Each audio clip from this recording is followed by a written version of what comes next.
क्या आप जानते हैं कि मध्य प्रदेश हाईकोर्ट ने सरकारी कर्मचारियों के हक में एक ऐतिहासिक फैसला सुनाते हुए सरकार के उस नियम को रद्द कर दिया है जिसमें परीक्षा अवधि के दौरान आपका वेतन काटा जाता था और आपको वेतन के बदले 70, 80 या 90% के नियम से स्टाइपेंड मिलता था।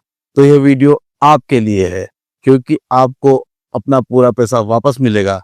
चलिए जानते हैं।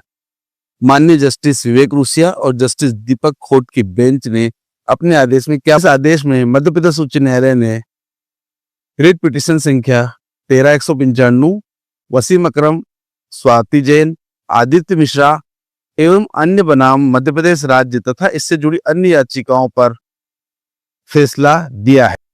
मध्य प्रदेश शासन सामान्य प्रशासन विभाग द्वारा 12 दिसंबर 2019 को जारी परिपत्र के अनुसार मध्य प्रदेश सिविल सेवाएं भर्ती एवं सेवा की शर्तें नियम 1961 के नियम 8(1) की खंड 2 में यह संशोधन किया गया था कि सीधी भर्ती के माध्यम से नियुक्त कर्मचारियों को उनकी 3 साल की परीक्षा के दौरान न्यूनतम वेतनमान का 70, 80 और 90% वेतन ही भुगतान किया जाएगा, जिसे हम स्टाइपेंड कहेंगे। साथ ही मूलभूत नियम 22C में भी संशोधन कर दिया गया। इस परिपत्र के आधार पर कई जिला अदालतों ने न्यायालयीन कर्मचारियों और विभागों ने अपने कर्मचारियों के वेतन से कटौती शुरू कर दी थी और पूर्व में दिए गए पूर्ण वेतन की वसूली प्रारंभ कर दी गई थी। साथ ही कई कर्मचारियों को पूर्ण वेतन प्रदान नहीं किया गया था। याचिकाकर्ताओं ने इन वसूली आदेशों और कम वेतन भुगतान की नीति को उच्च न्यायालय में चुनौती दी थी। न्यायालय की मुख्य टिप्पणी क्या है? न्यायमूर्ति विवेक रूसिया और न्यायमूर्ति दीपक खोट की खंडपीठ ने इस मामले में पूर्व के न्यायिक निर्णयों का हवाला देते हुए निम्नलिखित महत्वपूर्ण बिंदुओं को रेखांकित किया है।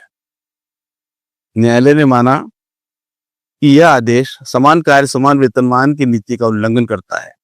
न्यायालय ने स्पष्ट किया है कि यदि किसी कर्मचारी की नियुक्ति उचित प्रक्रिया के माध्यम से की गई है और वह परीक्षा अवधि में पूर्ण कार्य कर रहा है तो वह समान कार्य समान वेतनमान के सिद्धांत के तहत पूर्ण न्यूनतम वेतन पाने का हकदार है। सर्वोच्च न्यायालय ने इस नीति को भेदभावपूर्ण माना था। उच्च न्यायालय ने इस नीति को भेदभावपूर्ण माना है।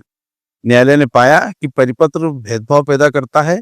इसमें लोक सेवा आयोग के माध्यम से नियुक्त और अन्य माध्यम जैसे कि ECB के माध्यम से नियुक्त कर्मचारियों के बीच वेतन भुगतान में अंतर किया गया था, जिसका कोई तार्किक आधार नहीं है। तार्किकता का अभाव।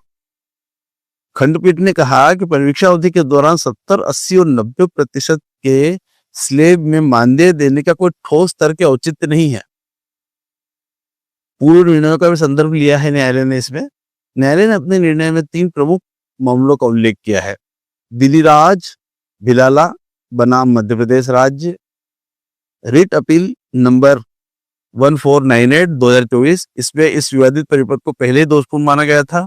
इंदौर नगर निगम बनाम Vinita Tiwari, writ appeal number 2977/2025। इस मामले में भी अदालत ने समान दृष्टिकोण अपनाते हुए कम वेतन देने की आपत्ति को खारिज कर दिया था।